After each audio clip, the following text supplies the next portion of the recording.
नमस्कार दोस्तों, स्वागत है आपका वनडे एग्जाम सेंटर में। दोस्तों, आज के वीडियो में हम लोग दीनदयाल उपाध्याय गोरखपुर विश्वविद्यालय गोरखपुर में और उससे संबंधित महाविद्यालय में जो आपका योगा फर्स्ट का पेपर आयोजित किया गया है उसके आंसर की को देखेंगे और जानेंगे कि किस प्रश्न का कौन सा उत्तर सही होगा। आप हमें कमेंट करके जरूर बताइएगा कि आपका कितना प्रश्न सही हुआ है। चलिए बिना देर के वीडियो को शुरू करते हैं। आपका पहला प्रश्न है, सूर्य नमस्कार में कुल कितने चरण होते हैं? तो सूर्य नमस्कार में कुल 12 चरण होते हैं। पहले का डी ऑप्शन आपका सही हो जाएगा। दूसरा प्रश्न देख लेते हैं। इसमें आपसे पूछा गया है कि निम्नलिखित में से कौन सी मुद्रा सूर्य नमस्कार से संबंधित है? सूर्य नमस्कार से जो मुद्रा संबंधित है वो तीनों मुद्राएं हैं, तो डी ऑप्शन आपका सही हो जाएगा, उपरोक्त सभी। आगे बढ़ते हैं, तीसरा प्रश्न देख लेते हैं। तीसरे प्रश्न में आपसे पूछा गया है कि सूर्य नमस्कार किस योग परंपरा का हिस्सा है? तो सूर्य नमस्कार जो है हठ योग परंपरा का हिस्सा है। डी ऑप्शन आपका तीसरे का सही हो जाएगा। आगे बढ़ते हैं, चौथा प्रश्न देख लेते हैं। इसमें आपसे पूछा गया है कि सूर्य नमस्कार किस तंत्र को मजबूत करता है? तो तंत्रिका तंत्र, पाचन तंत्र, श्वसन तंत्र सभी को मजबूत करता है, तो डी ऑप्शन आपका सही हो जाएगा, उपरोक्त सभी। आगे बढ़ते हैं, पांचवा प्रश्न देख लेते हैं। इसमें आपसे पूछा गया है कि सूर्य नमस्कार मुख्यतः किससे संबंधित है? तो सूर्य नमस्कार जो है आसन अभ्यास से संबंधित है। बी ऑप्शन आपका पांचवे का सही हो जाएगा। छठा प्रश्न है, निम्नलिखित में से कौन सूर्य नमस्कार का मंत्र नहीं है? इसमें से कौन सूर्य नमस्कार का मंत्र नहीं है? तो ओम चंद्राय नमः जो है सूर्य नमस्कार का मंत्र नहीं है। डी ऑप्शन आपका छठवें का सही हो जाएगा। सातवां प्रश्न है, सूर्य नमस्कार के तृतीय मंत्र का नाम है? तो सूर्य नमस्कार के तृतीय मंत्र का नाम है ओम मित्राय नमः। डी ऑप्शन आपका सातवें का सही हो जाएगा। आगे बढ़ते हैं, आठवां प्रश्न देख लेते हैं। इसमें आपसे पूछा गया है कि सूर्य नमस्कार में अंतिम मंत्र का नाम क्या है? तो सूर्य नमस्कार में अंतिम मंत्र का नाम है ओम भास्कराय नमः। बी ऑप्शन आपका आठवें का सही हो जाएगा। आगे बढ़ते हैं, नौवां प्रश्न देख लेते हैं। इसमें आपसे पूछा गया है कि सूर्य नमस्कार में कितने मंत्र होते हैं? तो सूर्य नमस्कार में कुल जो है 12 मंत्र होते हैं। डी ऑप्शन आपका नौवें का सही हो जाएगा। 10वां प्रश्न है, सूर्य नमस्कार में कौन सा आसन शामिल है? तो सूर्य नमस्कार में जो है यहाँ पर आपका सही हो जाएगा ए ऑप्शन भुजंगासन शामिल है। ए ऑप्शन 10वें का सही हो जाएगा। आगे बढ़ते हैं, 11 नंबर प्रश्न है, सूर्य नमस्कार शक्ति बढ़ाता है। किसकी शक्ति बढ़ाता है आपको बताना है? तो डी ऑप्शन आपका सही हो जाएगा, मांसपेशियों की, फेफड़ों की, हृदय की, सबकी शक्ति बढ़ाता है। तो 11 का डी ऑप्शन आपका सही हो जाएगा। 12 नंबर प्रश्न है, सूर्य नमस्कार का अभ्यास किया जाता है। कब किया जाता है सूर्य नमस्कार का अभ्यास? तो प्रातः काल में किया जाता है। सी ऑप्शन आपका 12 का सही हो जाएगा। 13 नंबर प्रश्न है, सूर्य नमस्कार की तीसरी मुद्रा है। सूर्य नमस्कार की तीसरी मुद्रा क्या है? तो पाद हस्तासन है। बी ऑप्शन आपका 13 का सही हो जाएगा। आगे बढ़ते हैं, 14 नंबर प्रश्न देख लेते हैं। घेरंड संहिता विभाजित किया गया है। घेरंड संहिता जो है कितने अध्याय में विभाजित किया गया है? तो 7 अध्यायों में विभाजित किया गया है। बी ऑप्शन आपका 14 का सही हो जाएगा। 15 नंबर प्रश्न है, घेरंड संहिता के रचयिता कौन है? तो महर्षि घेरंड हैं। बी ऑप्शन आपका 15 का सही हो जाएगा। 16 नंबर प्रश्न देख लेते हैं। घेरंड संहिता के अनुसार आसनों की संख्या है। तो घेरंड संहिता के अनुसार आसनों की कुल संख्या 32 है। सी ऑप्शन आपका 16 का सही हो जाएगा।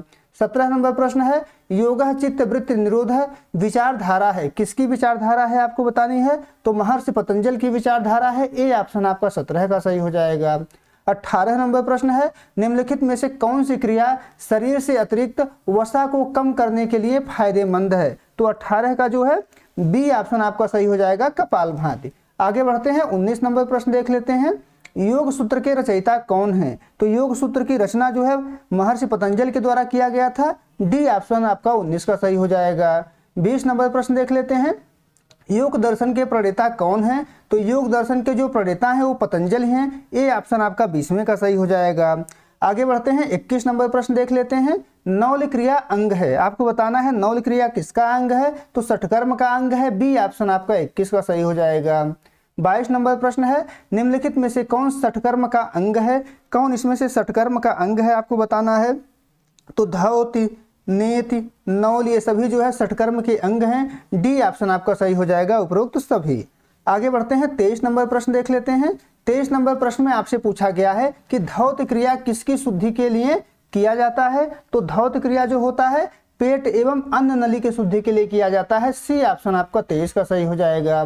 24 नंबर प्रश्न है, षटकर्म का उद्देश्य है। षटकर्म का मुख्य उद्देश्य है, क्या है मुख्य उद्देश्य आपको बताना है? शरीर की शुद्धि है। ए ऑप्शन आपका 24 का सही हो जाएगा।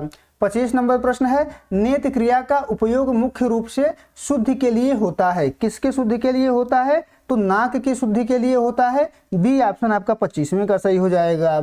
आगे बढ़ते हैं, 26 नंबर प्रश्न है, षटकर्म में कुल कितनी शुद्ध क्रियाएं होती हैं? तो षटकर्म में कुल जो है 6 शुद्ध क्रियाएं होती हैं। ए ऑप्शन आपका 26 का सही हो जाएगा। आगे बढ़ते हैं, 27 नंबर प्रश्न देख लेते हैं, षटकर्म की क्रियाएं मुख्य रूप से वर्णित हैं। षटकर्म की क्रियाएं मुख्य रूप से हठ योग प्रदीपिका में वर्णित हैं। ए ऑप्शन आपका 27 का सही हो जाएगा। 28 नंबर प्रश्न देख लेते हैं, कौन सा षटकर्म आंतों की शुद्धि करता है? तो 28 का आपका ए ऑप्शन सही हो जाएगा। बस्त क्रिया जो है आंतों को शुद्ध करता है। आगे बढ़ते हैं, 29 नंबर प्रश्न है, घेरंड संहिता में कितने अध्याय हैं? तो घेरंड संहिता में कुल 7 अध्याय हैं। डी ऑप्शन आपका 29 का सही हो जाएगा। 30 नंबर प्रश्न है, त्राटक अंग है। त्राटक जो है किसका अंग है? ध्यान का अंग है। बी ऑप्शन आपका 30वें का सही हो जाएगा। 31 नंबर प्रश्न देख लेते हैं, इसमें आपसे पूछा गया है कि नेति एक अंग है। नेति किसका अंग है? तो नेति जो है षटकर्म का अंग है। बी ऑप्शन आपका 31 का सही हो जाएगा। 32 नंबर प्रश्न है, धौत क्रिया संबंधित है। धौत क्रिया किससे संबंधित है? तो षटकर्म से संबंधित है। डी ऑप्शन आपका 32 का सही हो जाएगा। 33 नंबर प्रश्न है, निम्नलिखित में से कौन सा एक धौत का अंग नहीं है? धौत का अंग कौन सा नहीं है? तो योग धौत का अंग नहीं है। सी ऑप्शन आपका 33 का सही हो जाएगा। 34 नंबर प्रश्न है, वस्त क्रिया संबंधित है। वस्त क्रिया किससे संबंधित है? तो षटकर्म से संबंधित है। सी ऑप्शन आपका 34 का सही हो जाएगा। आगे बढ़ते हैं, 35 नंबर प्रश्न देख लेते हैं, इसमें आपसे पूछा गया है कि कौन सा प्राणायाम शीतल का सांस के नाम से जाना जाता है? तो 35 का आपका बी ऑप्शन आपका सही हो जाएगा। शीतली प्राणायाम को जाना जाता है। बी ऑप्शन आपका 35 का सही हो जाएगा। 36 नंबर प्रश्न है, योग दर्शन में प्राणायाम की अवधारणा संदर्भित करता है। योग दर्शन में प्राणायाम की अवधारणा जो है सांस पर नियंत्रण संदर्भित करता है। बी ऑप्शन आपका 36 का सही हो जाएगा। 37 नंबर प्रश्न है, शीतली संबंधित है। शीतली जो है किससे संबंधित है? तो प्राणायाम से संबंधित है। बी ऑप्शन आपका 37 का सही हो जाएगा। 38 नंबर प्रश्न है, निम्नलिखित में से कौन प्राणायाम का अंग नहीं है? कौन इसमें से प्राणायाम का अंग नहीं है आपको बताना है। तो 38 का ए ऑप्शन सही हो जाएगा। समाधि जो है प्राणायाम का अंग नहीं है। आगे बढ़ते हैं, 39 नंबर प्रश्न है, सुखासन को सामान्यतः किस नाम से जाना जाता है? तो सुखासन को जो है आपका सही ऑप्शन 39 का हो जाएगा। ए सरल आसन के नाम से जाना जाता है। ए ऑप्शन आपका 39 का सही हो जाएगा। 40 नंबर प्रश्न है, ध्यान और प्राणायाम के लिए कौन सा आदर्श आसन है? तो ध्यान और प्राणायाम के लिए पद्मासन जो है आदर्श आसन है। ए ऑप्शन आपका 40 का सही हो जाएगा। 41 नंबर प्रश्न है, कौन सा आसन गहरा विश्राम देता है? तो आपका सही उत्तर हो जाएगा सी ऑप्शन, शवासन जो है गहरा विश्राम देता है। 42 नंबर प्रश्न देख लेते हैं, कौन सा आसन बच्चों की लंबाई बढ़ाने में मदद करता है? तो 42 का आपका डी ऑप्शन सही हो जाएगा। ताड़ासन जो होता है बच्चों की लंबाई बढ़ाने में मदद करता है। आगे बढ़ते हैं, 43 नंबर प्रश्न देख लेते हैं, कौन सा आसन कोबरा पोज के नाम से जाना जाता है? तो भुजंगासन जो है कोबरा पोज के नाम से जाना जाता है। डी ऑप्शन आपका 43 का सही हो जाएगा। 44 नंबर प्रश्न है, निम्नलिखित में से कौन सा आसन भोजन के तुरंत बाद किया जाता है? तो 44 का आपका बी ऑप्शन सही हो जाएगा। वज्रासन जो है भोजन के तुरंत बाद किया जाता है। 45 नंबर प्रश्न है, कौन सा आसन शरीर को ऊर्जा देता है? तो 45 का आपका सी आसन सही हो जाएगा। शवासन जो होता है शरीर को ऊर्जा देता है। आगे बढ़ते हैं, 46 नंबर प्रश्न है, मकरासन में शरीर की स्थिति कैसी होती है? तो मकरासन में शरीर की जो स्थिति होती है पेट के बल आराम करके लेटा जाता है। तो सी ऑप्शन आपका 46 का सही हो जाएगा। 47 नंबर प्रश्न है, सिद्धासन मुख्य रूप से उपयोग किया जाता है। किसके लिए उपयोग किया जाता है आपको बताना है। तो आपका सही उत्तर हो जाएगा ध्यान के लिए उपयोग किया जाता है। ए ऑप्शन आपका 47 का सही हो जाएगा। 48 नंबर प्रश्न है, सुखासन में रीढ़ कैसी होनी चाहिए? तो सुखासन में रीढ़ जो है सीधी होनी चाहिए। सी ऑप्शन आपका 48 का सही हो जाएगा। 49 नंबर प्रश्न है, सिद्धासन में कौन सा चक्र सक्रिय होता है? तो सिद्धासन में जो है आज्ञा चक्र सक्रिय होता है। ए ऑप्शन आपका 49 का सही हो जाएगा।